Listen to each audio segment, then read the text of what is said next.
Perkenalkan, nama saya Juju Cahayati dari MPI 2C. Kerangka berpikir aliran-aliran ilmu kalam. Assalamualaikum warahmatullahi wabarakatuh. Dengan menyebut nama Allah Subhanahu wa Ta'ala yang Maha Pengasih dan lagi Maha Penyayang, syukur saya ucapkan atas nikmat kesehatan dan kesempatan yang telah Allah berikan kepada saya. Pada kesempatan kali ini, saya akan menyampaikan materi presentasi yang berjudul Kerangka Berpikir Aliran-aliran Ilmu Kalam. Sebelumnya, saya juga ingin mengucapkan terima kasih kepada Ustadz Muhammad Irfanuddin Kurniawan, MAG, selaku dosen pengampu mata kuliah Ilmu Kalam.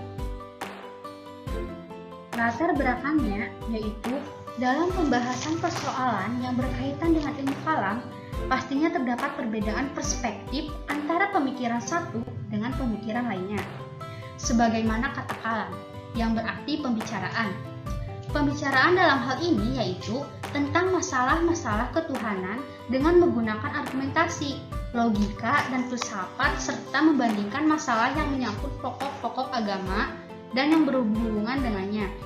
Karena adanya perbedaan pendapat inilah sehingga muncul berbagai aliran-aliran dan juga metode-metode berpikir yang menjadi ciri dari masing-masing aliran tersebut. Secara umum, metode berpikir dalam ilmu kalam terbagi menjadi dua, yaitu metode berpikir rasional dan metode berpikir tradisional. Pada metode rasional menekankan aspek yang besar terhadap logika, akal, sedangkan tradisional tidak begitu besar terhadap aspek akal. Kedua cara ini tidak bertentangan dengan Islam. Adapun rumusan masalahnya yaitu yang ke-1, apakah pengertian ilmu kalam? Yang kedua, apa sajakah metode berpikir dalam ilmu kalam? Yang ketiga, apa sajakah pengkategorian akibat adanya perbedaan kerangka berpikir dalam menyelesaikan persoalan-persoalan kalam? Adapun tujuannya, yang pertama yaitu mengetahui apa yang dimaksud ilmu kalam. Yang kedua, mengetahui metode berpikir aliran-aliran ilmu kalam. Yang ketiga, mengetahui pengkategorian akibat adanya perbedaan kerangka berpikir dalam menyelesaikan persoalan-persoalan kalam.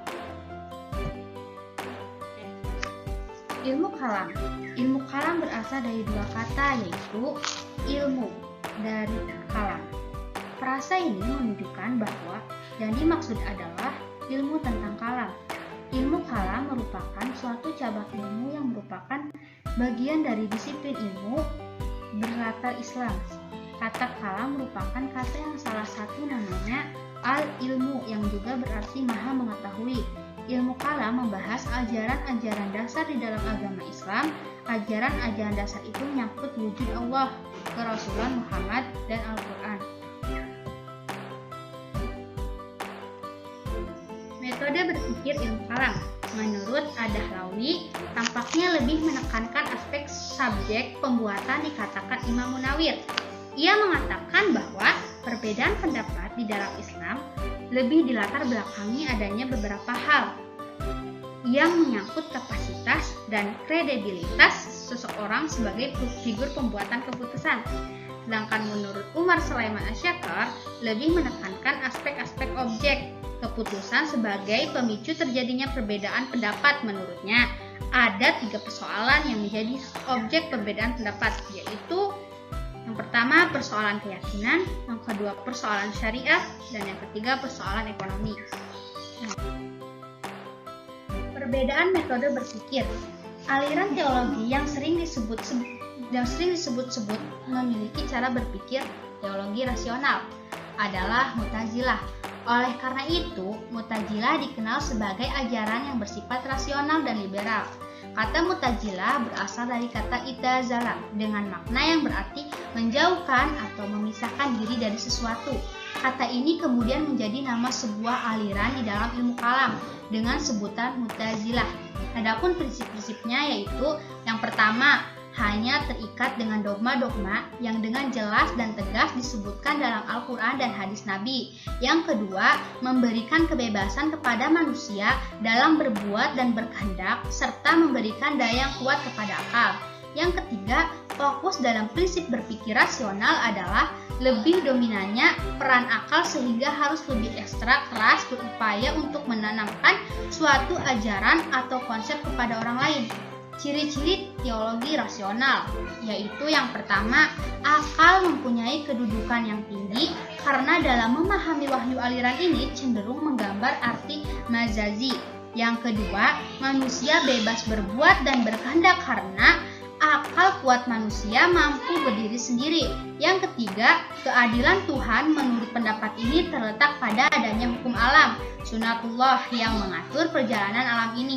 Yang keempat, mengatakan bahwa Tuhan bersifat imateri, tidak dapat dilihat dengan mata kepala. Teologi yang sering disebut-sebut memiliki metode berpikir tradisional adalah Asy'ariyah. Asy'ariyah adalah aliran di dalam Islam. Nama lain dari aliran ini adalah Ahlus Sunnah wal Jamaah. Menurut aliran ini, Allah mempunyai beberapa sifat, dan sifat-sifat itu bukan zatnya dan bukan pula selain zatnya. Aliran metode tradisional memiliki beberapa prinsip. Yang pertama, terikat pada dogma-dogma dan ayat-ayat yang mengandung arti zahani. Yang kedua, tidak memberikan kebebasan pada manusia dalam berkehendak dan berbuat. Yang ketiga, memberikan daya yang kecil kepada akal. Adapun ciri-ciri teologi tradisional. Yang pertama, akal mempunyai kedudukan yang rendah karena dalam memahami wahyu aliran ini cenderung mengambil arti lafazi atau literal. Yang kedua, manusia tidak bebas bergerak dan berkehendak.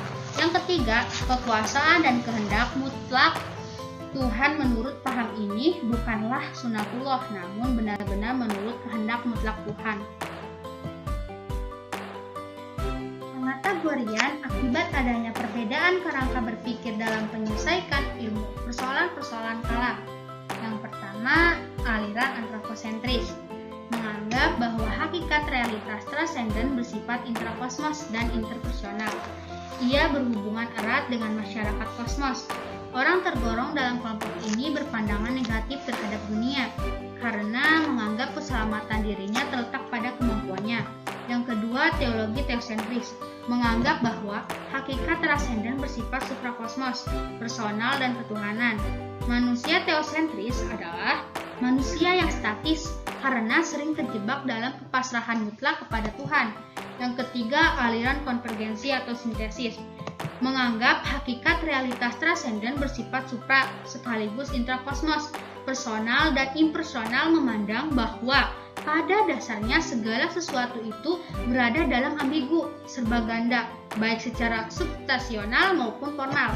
Yang keempat, aliran nihilis menganggap bahwa hakikat realitas transendental hanyalah ilusi. Aliran ini pun menolak Tuhan yang mutlak, tetapi manusia menerima berbagai parisasi Tuhan kosmos. Dan kesimpulannya yaitu, perbedaan metode berpikir secara garis besar dapat dikategorikan menjadi dua macam, yaitu kerangka berpikir rasional dan metode tradisional. Yang pertama, metode berpikir rasional memiliki prinsip-prinsip hanya terikat dengan dogma-dogma yang dengan jelas dan tegas disebutkan dalam Al-Quran dan hadis Nabi, memberikan kebebasan kepada manusia dalam berbuat dan berkehendak, serta memberikan daya yang kuat kepada akal. Yang kedua, metode berpikir tradisional memiliki prinsip-prinsip terikat pada dogma-dogma dan ayat-ayat yang mengandung arti jahani, tidak memberikan kebebasan pada manusia dalam berkehendak dan berbuat, serta memberikan daya yang kecil kepada akal. Sekian presentasi dari saya. Kurang lebihnya mohon maaf. Assalamualaikum warahmatullahi wabarakatuh.